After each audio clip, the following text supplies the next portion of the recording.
1961 அமெரிக்காவுக்கும் சோவியத் ஒன்றியத்துக்கும் பனிப்போர் உச்சகட்டத்தில் இருந்த காலகட்டம் அது.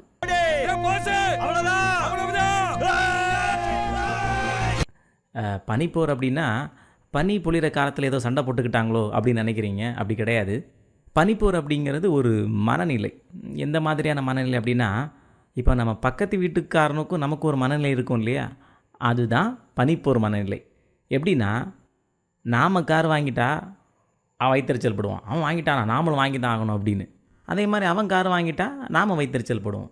நாம் நல்லா இருந்தால் அவன் வைத்தறிச்சல் படுவான், அவன் நல்லா இருந்தால் நாம் வைத்தறிச்சல் படுவோம். இந்த மாதிரி 2 பேரும் நேரடியாக சண்டை போட்டுக்க மாட்டானுங்க. ஆனால் இவனுக்கு எடுக்கிறதுக்கு அவனும் அவனுக்கு எடுக்கிறதுக்கு இவனும் கீழே உட்காந்து வேலை பார்த்துட்டு இருப்பானுங்க. இதுதான் பனிப்போர். இந்த மாதிரியான ஒரு நிலையில் தான் அமெரிக்காவும் சோவியத் ஒன்றியமும் இருந்தது.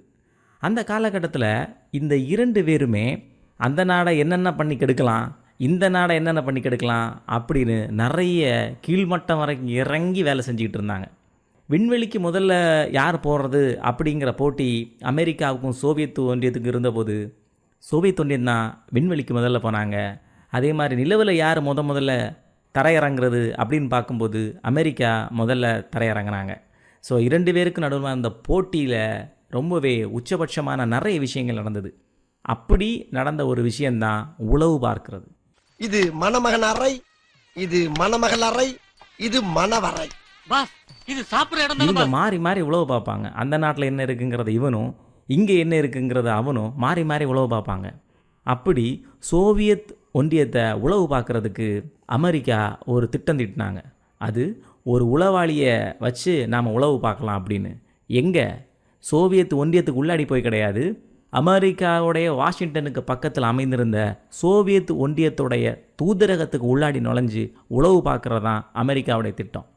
இந்த திட்டத்தை செயல்படுத்துறதுக்கு CIA ஒரு உளவாளியை தேர்வு செஞ்சாங்க. நிறைய பயிற்சிகளை கொடுத்தாங்க. அது மட்டும் இல்லாமல் அந்த உளவாளியோட உடலில் நிறைய ஒட்டு கேட்கும் கருவிகளை பொருத்தினாங்க. இதுக்கான செலவு இன்றைய மதிப்பில் 150 கோடிகள். இப்படி 150 கோடி செலவு பண்ணி அந்த உளவாளியை தயார் பண்ணாங்க. உளவு பார்க்குறதுக்கான நாள் வந்தது. ரஷ்ய தூதரகத்துக்கு முன்னாடி ஒரு சாலை இருந்தது. சாலைக்கு இந்த பக்கத்தில் அந்த உளவாளியை இறக்கி விடுறாங்க. உளவாளி இப்போ தூதரகத்துக்கு உள்ளாடி போகிறதுக்காக சாலையை கடக்கும்போது வேகமாக வந்த ஒரு டாக்ஸியில் அடிபட்டு இறந்து போனார். சத்தியமாக செத்து போயிட்டார். என்னடா இது, இவ்வளோ பயிற்சியெல்லாம் கொடுத்துருக்காங்க, ஒரு ரோடை கிராஸ் பண்ண தெரியாதா அப்படின்னு நீங்கள் கேட்குறீங்க. சரிதானே? தெரியாது. ஏன்னா அது ஒரு பூனை.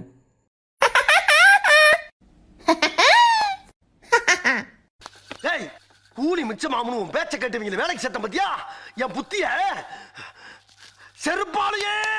இப்படி ஒரு பூனையை தான் அவங்க ஒரு உளவாளியாக தயார்படுத்தி சாலையை கடக்க வைக்கும்போது இறந்து போச்சு அந்த பூனை. இந்த திட்டத்துக்காக அவங்க சின்ன வேலையெல்லாம் பண்ணல. ஒரு பூனையை பிடிச்சி அறுவை சிகிச்சை மூலமாக அதுக்கு உடம்புக்குள்ள பேட்டரியை பொருத்தி ஒட்டு கேட்கும் கருவிகளை பொருத்தி அதோடைய வாலில் அறுவை சிகிச்சை செஞ்சு அதை ஒரு ஆண்டனாவாக மாற்றி இந்த மாதிரியான மனிதத்தன்மையற்ற விஷயங்களை எல்லாம் CIA அந்த பூனையின் மீது செஞ்சுருந்தாங்க.